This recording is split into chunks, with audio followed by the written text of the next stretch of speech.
ازاي تعمل ريفرس للفيديو في ادوب بريمير برو؟ يلا بينا نبدا.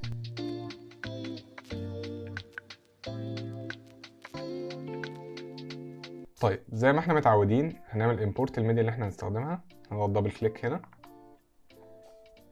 هنختار الفيديو اللي احنا عايزين نستخدمه واللي هو في حالتنا هيكون ده.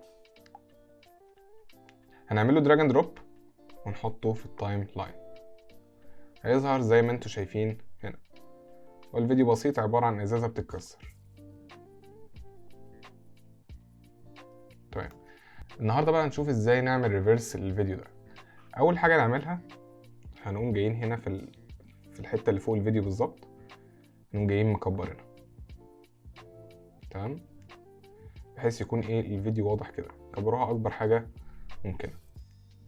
وبعد كده هنروح على زرار الاف اكس ده مكتوب بخط صغير هنا كده، هنعمل عليه رايت كليك. هيظهر لنا 3 اختيارات: موشن واوباسيتي وتايم ريمابينج. هروح على تايم ريمابينج وهنختار سبيد.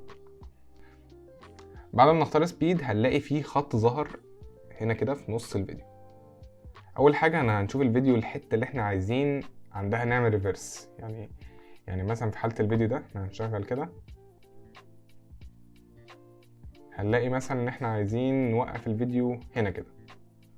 تمام، وبعد كده هنضغط على كنترول في الكيبورد مع الماوس. هنلاقيها بالشكل ده، هنلاقيها على الكمبيوتر شكلها ماوس وجنبها بلس. هنضغط هنا فيقوم عاملنا حاجه زي مارك كده. تمام، هنقوم جايين بكليك الماوس العاديه نضغط على الخط ونقلله لغايه هنلاقيه في ديجريز هنا، يعني 75 68. هنقلله خالص لغايه ما يبقى 1%.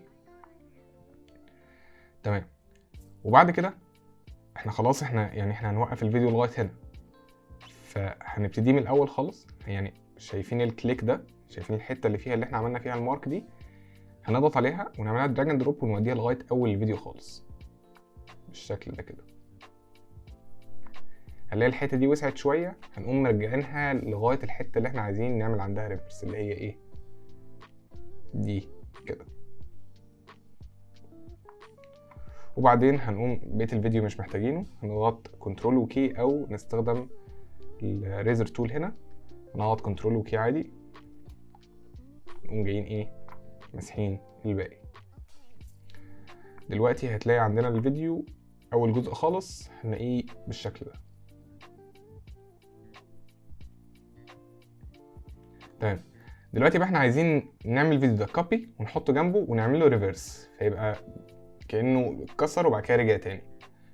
فازاي نعمل كده؟ ممكن نعمل عادي كوبي وبيست، بس في طريقه اسرع. هنضغط على الت في الكيبورد مع الماوس وهنضغط ضغط على الفيديو اللي احنا عايزين نعمل منه نسخه.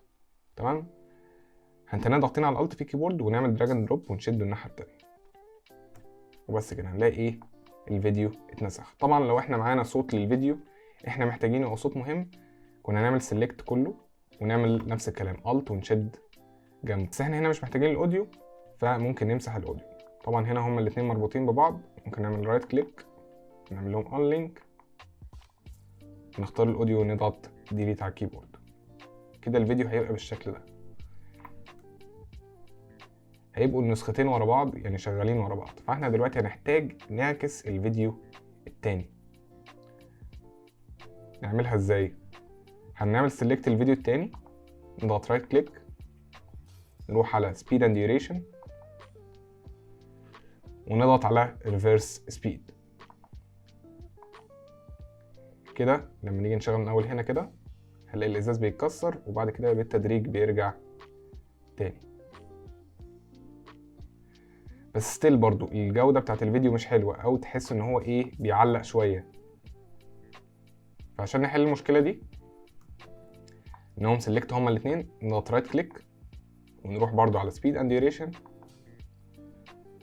هنلاقي هنا تايم انتربوليتيشن، هنختار اخر حاجة خالص هتبقى اوبتيكال فلو ونضغط اوكي. اول ما نعمل كده هنلاحظ ان اللون الاصفر اللي كان هنا اتغير للون احمر. ده معناه بكل بساطة ان هو لسه ما اتعملوش ريندر.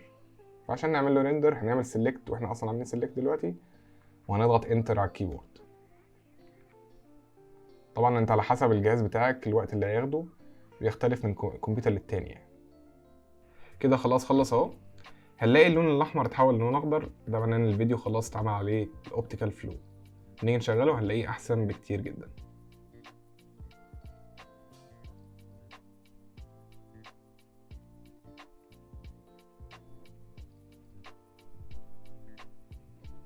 وبكده نكون وصلنا لنهايه الحلقه. متنسوش تعملوا لايك للفيديو وتشتركوا في القناه، واشوفكم الحلقه الجايه. سلام.